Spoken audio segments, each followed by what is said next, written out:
Bem, pessoal, dando continuidade na nossa introdução de semicondutores, a gente vai estar falando um pouco sobre algumas características dos semicondutores, tá? Então a gente já viu que a gente utiliza alguns átomos para ter aí materiais semicondutores.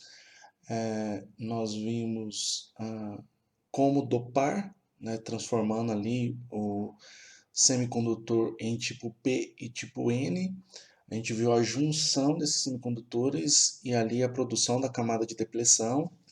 Agora a gente vai ver algumas características e por que, que são usados alguns átomos com relação a outros, né? A gente vai ver aí que parece que o germânio tem uma vantagem sobre o silício, que os compósitos têm vantagem com relação ao simples, mas na verdade existem alguns fatores que fazem com que a gente utilize mais silício do que germânio, a gente utilize mais silício do que materiais compostos, tal. Essas características, elas estão aqui na quantidade de portadores intrínsecos, né, que é a quantidade de pares eletrolacuna, a mobilidade relativa e, por último, os níveis de energia, tá? Então, a quantidade de portadores, está repetida ali, né, portadores intrínsecos, a gente observa nessa tabela aqui que a gente tem ali portadores intrínsecos do lado direito, né? Portadores intrínsecos por metro cúbico ou por centímetro cúbico em 25 graus Celsius, né? Lembrando que a gente tem a reação à temperatura ambiente, né? Fazendo com que haja a quebra das ligações covalentes, certo? E isso faz com que em alguns materiais haja mais quebra de ligações covalentes com relação a outros. Isso parece interessante, né, que ele tem esse desprendimento de forma fácil, mas há um problema e a gente vai estar vendo no futuro, que é a corrente reversa. Quanto mais quebra de ligação covalente a gente tiver, mais corrente reversa nós vamos ter. E essa corrente reversa, ela é um fator indesejado, tá? Então, no sentido direto, a gente vai querer ter corrente, e no sentido reverso, a gente quer que não tenha corrente, tá? Então, a gente já observa aí que o arseneto de galho tem uma produção muito pequena comparado ao germânio. O germânio produz muita quebra de ligação covalente, tá? O silício, ele está ali numa situação intermediária, tá? Estimativa média da quantidade de portadores intrínsecos em 1 cm3, né? Está escrito aqui, como o coeficiente de temperatura dos semicondutores é positivo, conforme a temperatura aumenta, os valores de portadores aumentam.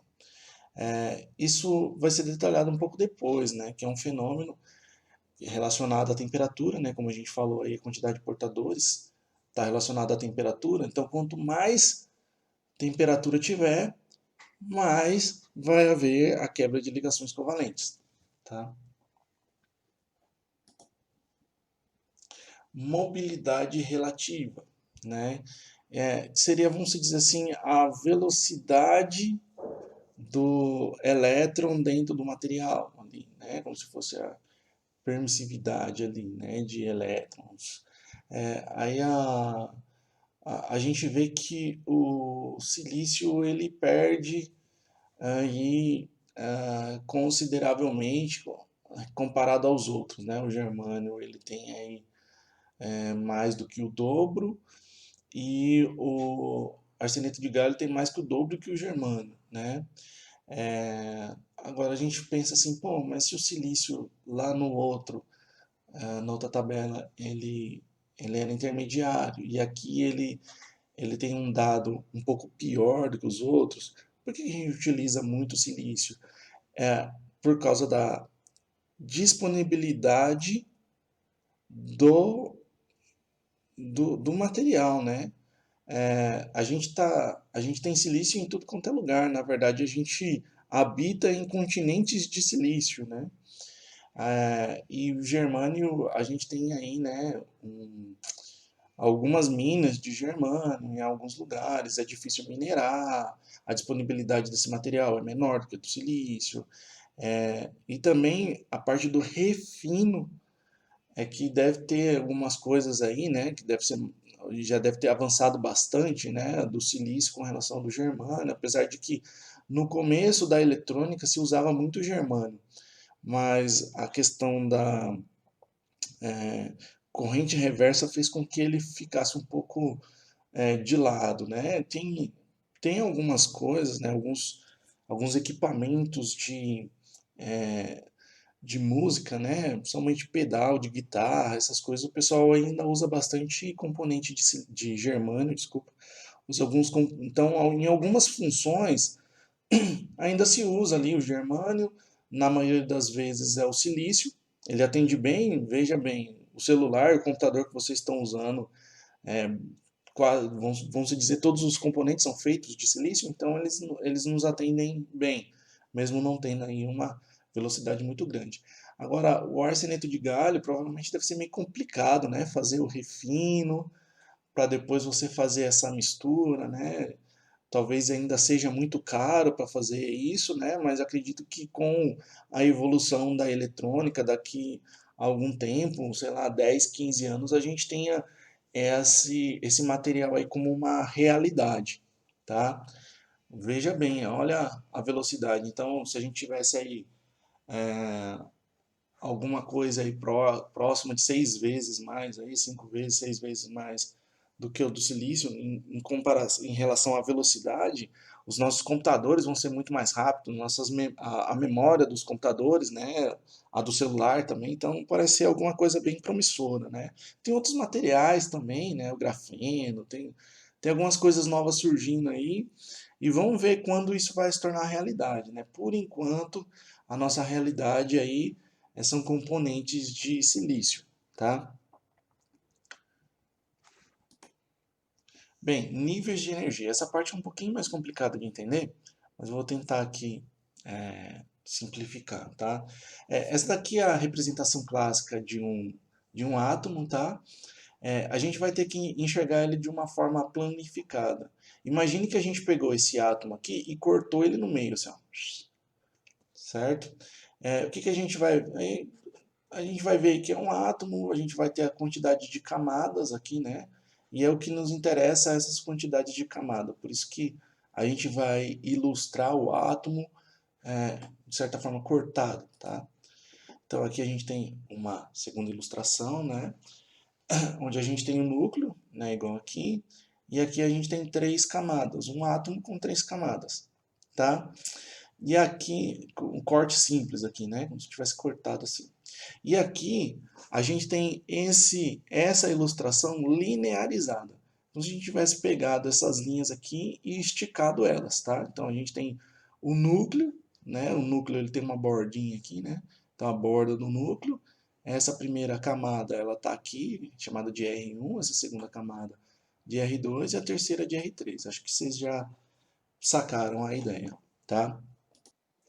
Bem, aqui nós temos uma ilustração, né, de dessa desse átomo aqui, né, onde é representada a primeira banda, que seria a primeira camada, a segunda banda, e aqui ele chama de banda de valência, tá?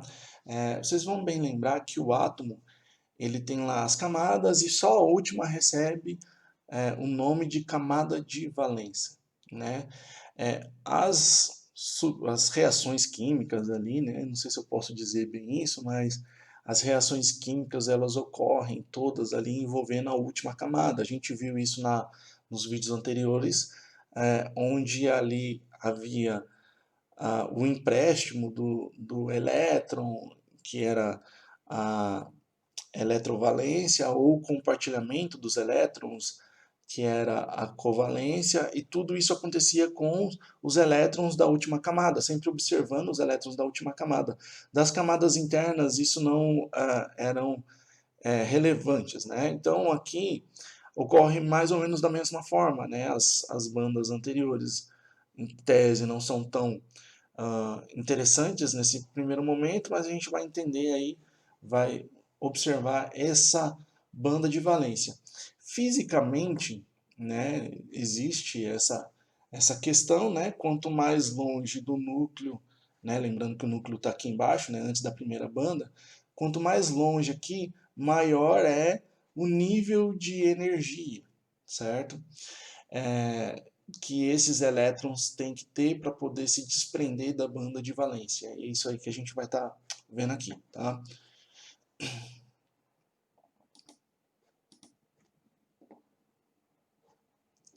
Bem, aqui nessa ilustração a gente consegue observar um material isolante, um material semicondutor, né, os materiais semicondutores e o material condutor.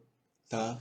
O material ele é considerado isolante quando ele precisa exercer uma função de mais de 5 eletronvolts para poder se deslocar da banda de valência para a banda de condução. Tá? Então, o que acontece? Todo material ele é condutor. Tá? Tem alguns que são ruins, muito ruins, que a gente chama de isolante, e tem são muito bons, que são condutores mesmo, propriamente chamados de condutores. Por exemplo, o ar, ele é um isolante, certo? Você chega perto de uma tomada, ali, 1 centímetro, você pode até esfregar a mão na tomada ali e você não vai levar um choque, certo? Por que você não vai levar um choque? Porque entre a parte viva ali e você, tem o ar, certo? A não ser que você toque na parte metálica, que a gente chama de parte viva, ali você vai tomar um choque, porque já não vai ter mais um isolante entre você e essa parte viva, certo? Se esse elétron que está ali na parte viva, certo? Tiver que exercer ali, né, ou tiver um impulso ali de mais de 5 eletronvolts para poder sair dali, ele está num material isolante, certo? Então, como eu estava dizendo sobre o ar, a gente vê aí que o relâmpago ele cruza o ar, né? Ele cruza o céu de uma nuvem até o chão, porque há uma energia muito, muito grande, certo? Entre a nuvem e o chão, muito maior do que 5 eletronvolts, capaz de romper esse isolante. E ali a gente consegue perceber a condução de eletricidade. Isso é visível, né? Em dias de tempestade. Já no condutor aqui, já está muito próximo, né, a banda de valência e a banda de condução. Então, com pouca energia, ali 1 volt, ali meio volt, você consegue perceber a movimentação de elétrons, né? Até menos do que isso, com a recepção de luz solar, né? Energia solar ou térmica, já há condução ali de elétrons, né?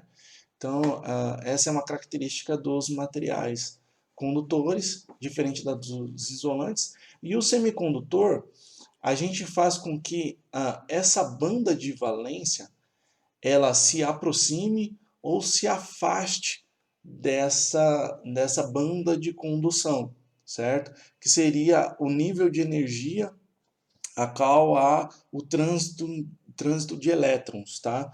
Então, com o material de semicondutores, a gente consegue fazer isso. Ou que ele se afaste, se tornando um isolante, ou que ele se aproxime, se tornando um condutor, tá? Então, tem uma relação aqui de valores de cada um dos elétrons aqui, de cada uma das moléculas aí, né? Ou de germânio, ou de silício, ou de arseneto de galho, né, que já tem uma diferença entre eles também, mais uma diferença, e aí você consegue perceber a diferença em questão de níveis de energia.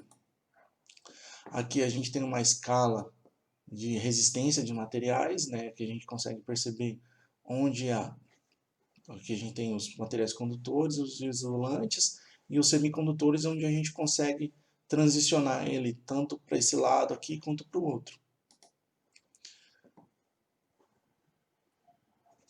Bem, acho que eu vou fazer um segundo vídeo para continuar falando sobre essa questão aqui, porque está no limite do vídeo. Então, até o próximo vídeo, pessoal.